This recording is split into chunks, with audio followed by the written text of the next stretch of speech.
رسول کے بعد آپ نے جو تعلیم دی ہے، دین پہنچایا ہے، اس میں کسی اضافے کی ضرورت ہے کہ 12 ربیع الاول کو آپ کی زندگی میں 23 مرتبہ آیا، نبوت ملنے کے بعد 23 سالہ پائے نا آپ نے زندگی، ایک بھی موقع پر آپ نے نہیں کہا کہ یہ میری پیدائش کا اور وفات کا دن ہے. ابھی یہاں موقع نہیں ہے کہ میں بحث کروں یہ 12 ربیع الاول ولادت کا دن ہے، یہی مختلف ہی ہے. پیدائش کا دن یہ نہیں ہے، تحقیق والے کہتے ہیں 9 ربیع الاول ہے. 12 ربیع الاول وفات کا دن ہے. یہ نمبر 1.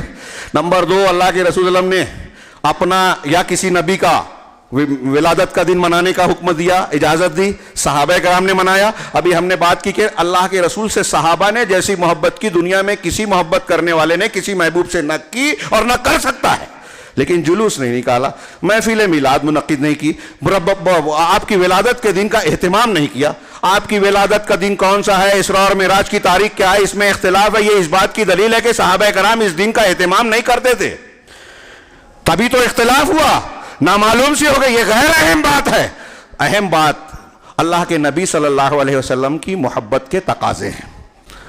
لوگ نفسی نفسی کہیں گے، آپ امتی امتی کہیں گے. اللہ کے نبی صلی اللہ علیہ وسلم نے کہا کہ میں نے اپنی دعا کو ریزرو کر لیا قیامت کے دن اپنی امت کی شفاعت کے لیے.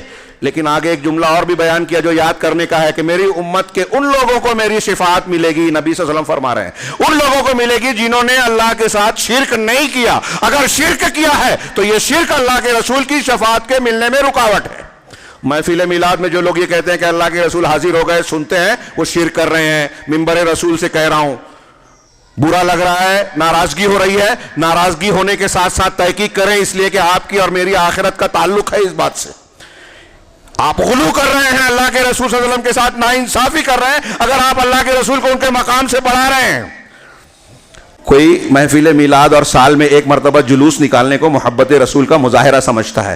کوئی اور بدعت و خرافات کر کے سمجھتا ہے کہ میں نے دین کا اور رسول کا حق ادا کر دیا. ہرگز نہیں.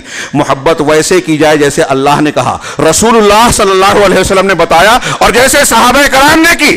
محبت کے تقاضے کی تفصیل کا موقع نہیں ہے. ان کی اتباع کی جائے، ان کی توقیر کی جائے، ان پر درود بھیجا جائے، ان کے حقوق کا لحاظ کیا جائے، ان کو دوسروں کے مقابلے میں ترجیح دی جائے. اللہ کے رسول صلی اللہ علیہ وسلم کی بات کے آگے دنیا کے کسی بھی انسان کی بات کو نہ کیا جائے.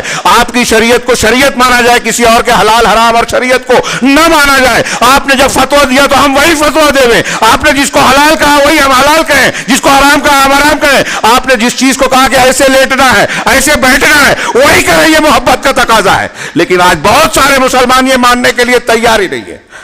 ہم بتا رہے ہیں کہ اللہ کے رسول کی نماز ایسی تھی، کہتے ہیں ہمارے امام تو یہ کرتے تھے. اللہ کے رسول صلی اللہ علیہ وسلم نے کبھی میلاد نہیں منائی. کہا اتنے سارے لوگ بے وقوف ہیں کیا، اتنے لوگ مناتے ہیں، بھیڑ بھاڑ کرتے ہیں، جلوس نکلتا ہے اور فلاں فلاں چیز کا جو ہے احترام سے جو ہے مظاہرہ کیا جاتا ہے، تو ہم اس کو منائیں گے. اللہ کے رسول کی کیوں مانیں؟ اللہ کے نبی صلی اللہ علیہ وسلم کی بات آ گئی، امام کی بات مانتے ہیں، پیر صاحب کی بات مانتے ہیں، مفتی صاحب کا فتویٰ مانتے ہیں. کیا یہ رسول کی محبت ہے؟ ہرگز نہیں.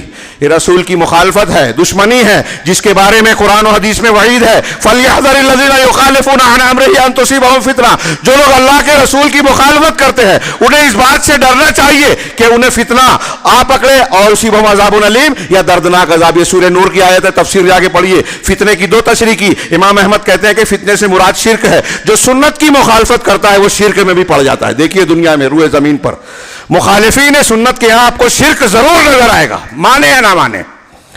اسی طریقے سے آخرت کا دردناک عذاب.